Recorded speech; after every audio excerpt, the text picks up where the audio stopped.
2021을 뜨겁게 달군 하나의 질문이 있습니다. 친구가 우리 집에 놀러오면 밥을 주는가라는 질문이었죠. 글로벌 커뮤니티의 한 외국인이 남의 집에 갔을 때 문화적 종교적 차이 때문에 겪었던 이상한 일들을 묻는 글을 올린 것을 시작으로 많은 해외 네티즌들이 세계 각국에서 겪은 다양한 경험을 댓글로 달았습니다. 글 첫 번째는 스웨덴에서 겪은 이야기였습니다. 어릴 때 스웨덴 친구의 집에 놀러갔다. 친구의 방에서 둘이 놀고 있는데 저녁 시간이 되자 친구의 엄마가 밥 먹으러 와라고 외쳤다. 당연히 나도 같이 밥을 먹을 줄 알았는데 친구는 밥 먹을 동안 방에서 기다려라고 했다. 결국 나는 밥을 못 먹고 친구가 다 먹고 올 때까지 그대로 기다릴 수밖에 없었다라는 글이 등장했죠. 게시글에는 진짜다, 나도 당했다, 배고프니 서러웠다는 댓글이 연이어 올라왔습니다. 밥을 중요시하고 손님 접대에 진심인 정많은 한국을 제외하더라도 자신의 집에 놀러온 손님을 굶겨서 보내는 문화를 가진 나라는 많지 않습니다. 세계적으로 보편적인 손님 접대의 관습과 완전히 상반되는 비접대 문화가 있다는 사실이 해외 네티즌들에게 알려지자 이 내용은 각국 언어로 번역돼 퍼졌습니다. 각종 SNS에선 스웨덴 게이트라는 해시태그까지 붙으며 밈으로 확대 재생산됐죠. 스웨덴 게이트에 대한 해외 반응도 비슷합니다. 친구가 애완동물을 맡겨도 먹이를 나눠주는 게 당연한데 친구를 굶기는 게 가능한가? 대다수 문화에서 손님 대접은 무한으로 정해진 규칙이 아닌가? 그런데 단 한 나라, 스웨덴에서는 당연한 일이다. 스웨덴 집에 손님으로 갔는데 나를 잠깐 혼자 두고 자신들끼리 먹었다. 네 집에 가서 먹고 다시 오라고 하는 경우도 실제로 흔하고 나도 겪었다. 그렇다면 실제 스웨덴 사람들은 손님을 대접하지 않는 문화에 대해 어떻게 생각할까요? 한국을 사랑해서 고등학교 때부터 한국어 공부를 해왔다는 스웨덴 출신 대학생 알리시아 퍼거스는 최근 한국에서 6개월을 지내고 스웨덴으로 돌아갔습니다. 방학을 맞아 한국인 친구를 따라 한 달 정도 지내러 한국에 왔지만 한국에 머무르는 것이 너무 즐거워 일정을 연기하다 보니 6개월이나 있게 된 거죠. 그녀는 한국에 사는 것이 꿈이거나 한국에 온 지 얼마 안 된 외국인들에게 한국 생활을 더 쉽게 만들어줄 유용한 팁과 요령을 모아 커뮤니티에 글을 올렸습니다. 특히 이 게시글은 스웨덴과 한국의 음식 문화를 비교하는 부분에서 해외 네티즌들의 큰 공감을 받았습니다. 글을 번역해 공유합니다.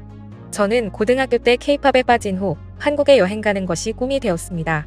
대학생이 되자 당연하게도 한국인 친구와 가까워졌고 한국에 여행 갈 계획을 세웠습니다. 열심히 아르바이트를 해 돈을 모았고 친구가 방학 때 한국 집에 돌아가는 시기를 맞춰 저도 함께 출발했어요. 큰 걱정은 없었습니다. 능숙하진 못하지만 물건을 사고 일상적인 대화를 할 정도는 한국어를 할 줄 알았고 또 저의 베스트 프렌드가 한국인이니까요. 저는 이 글에서 한국에 사는 것이 꿈이거나 한국에 온 지 얼마 안 된 사람에게 한국 생활을 더 쉽게 만들어줄 유용한 팁과 요령을 나누려고 합니다. 아직 한국에 거주하고 있지 않다면 한국 생활의 기본 비용을 준비하기 위해 알아두세요. 쇼핑이나 외식 등에 들어가는 건 물론 본인의 몫이겠지만 한국에는 멋진 커피숍이 많기 때문에 피하는 것이 쉽지 않으니 참고하시길 추천합니다. 한국에서 기본적으로 들어가는 집세, 관리비, 공과금, 교통비 및 전화요금의 식비를 포함하면 한 달에 1,600달러에서 2,000달러 정도가 듭니다. 집세를 아끼고 싶다면 쉐어하우스나 고시원을 검색해보는 것도 추천합니다. 한국에서의 생활은 절대 저렴하지 않습니다. 그리고 쇼핑센터를 조심해야 합니다. 한국에는 놀라운 상점이 많이 있으니 쇼핑할 생각으로 외출하면 150달러가 금방 나갑니다. 언어 문제는 어렵지 않습니다. 한국에는 영어를 잘하는 사람들이 많기 때문에 단기 관광 목적이라면 영어만으로도 괜찮습니다. 한국에서 가장 놀라운 것은 음식 문화입니다. 한국인들은 안부를 묻거나 만나자고 하는 대신 식사하셨어요? 밥 먹었니라고 묻습니다. 음식은 한국인에게 매우 중요합니다. 그리고 언젠가 밥 한번 먹자고 말합니다. 사실 한국에서는 아무도 잘 지내라고 묻지 않으니 항상 기본보다는 음식에 대해 말할 준비를 하세요. 한국 사람들은 늘 사랑하는 사람들이 잘 먹고 있는지 확인하고 싶어 합니다.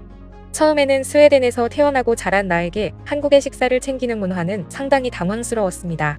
스웨덴 게이트에 대해 일부 부풀려진 사례는 있지만 스웨덴은 식사 시간에 손님에게 음식을 대접하지 않고 가족끼리만 식사를 한다는 것은 일부 사실입니다.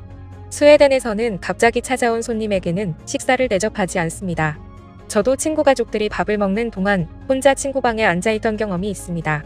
흔한 일이고 저는 그것에 대해 슬퍼한 적이 없습니다. 우리 스웨덴은 원래 그렇습니다. 하지만 한국에서 지내다 보니 이런 관습이 부끄럽다는 것을 알게 됐습니다. 스웨덴 모두가 음식을 나누지 않는 건 아닙니다.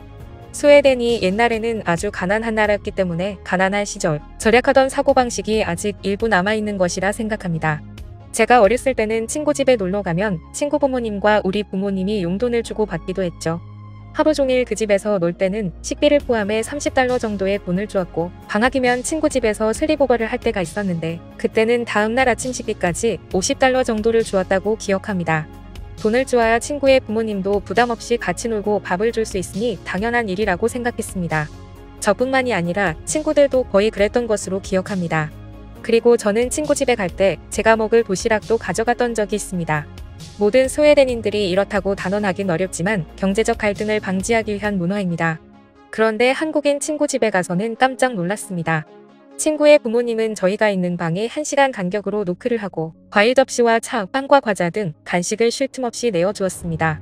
식사 때가 되자 우리를 부르더니 좋게 접시가 20개는 올라와 있는 밥상을 차려주셨습니다. 저는 정말 깜짝 놀랐습니다. 이미 많은 간식들로 배가 차 있었지만 음식이 다 너무 맛있어서 남김없이 먹었습니다. 우리가 방에서 이야기를 나누고 있을 때 친구의 아버님은 친구를 부르더니 밤에 친구가 배고프다고 하면 치킨을 시켜주라고 말했습니다.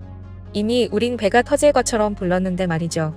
한국인들은 즐거운 일에도 좋지 않은 일에도 음식을 나누며 서로의 안부를 묻습니다.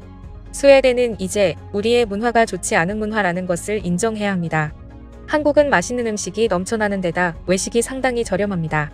그래서인지 한국인들은 외식을 좋아하고 식당에서 약속을 잡는 것이 일반적입니다. 한국의 좋은 또 하나의 이유는 교통이 편리하다는 것입니다. 한국의 교통은 모든 주요 도시와 매우 잘 연결되어 있어 작은 마을까지 가는 것도 편리합니다. 한국은 세계에서 가장 좋은 대중교통 시스템을 가지고 있기 때문에 차를 소유하는 것은 한국에 사는 동안 내리는 최선의 결정이 아닙니다. 서울에서 차를 소유하는 것은 편리함보다는 사치나 지위를 누리는 일에 가깝습니다. 버스는 물론 택시도 가격이 저렴한 편이며 지하철은 한국에 살면서 이동수단으로 가장 편리한 방법입니다. 현지인과 관광객 모두에게 사랑받고 있습니다. 저는 서울에 머무는 동안 대부분 지하철로 이동했는데 쉽고 편리하고 깨끗하고 저렴했습니다. 한국 지하철 시스템은 관광객들에게도 매우 명확하므로 어디서 내려야 할지 두려워하지 말고 바로 이용하세요. 마지막으로 저에게 서울은 쇼핑 천국이었습니다. 서울에는 저렴한 옷을 쇼핑할 수 있는 곳이 많습니다. 특히 백화점이나 쇼핑몰을 찾아가지 않아도 된다는 것이 가장 놀라웠습니다. 고속터미널역, 강남역, 동대문, 북묘시장 등 지하철을 갈아탈 때나 이동을 할 때 가장 싸고 좋은 옷을 많이 쇼핑했습니다. 한국은 지구상에서 가장 편의가 좋은 나라입니다. 그리고 음식에 관해서도 최고입니다. 단 10분에서 15분 안에 갓조리 된 음식을 바로 집까지 배달해주는 앱이 있습니다. 저는 한국 생활이 너무 좋습니다. 그리고 이 글을 쓰는 지금도 한국에 가고 싶습니다. 한국 문화를 경험한 알리시아는 스웨덴에서도 정을 베풀기 위해 노력 중이라고 합니다. 한국의 정문화가 세계의 문화가 되길 바라며 오늘 내용은 여기서 마치겠습니다. 이상 꿀튜브였습니다. 이번 영상이 도움되셨다면 구독, 좋아요 눌러주세요. 앞으로도 꿀튜브 채널에 많은 관심 부탁드립니다. 감사합니다.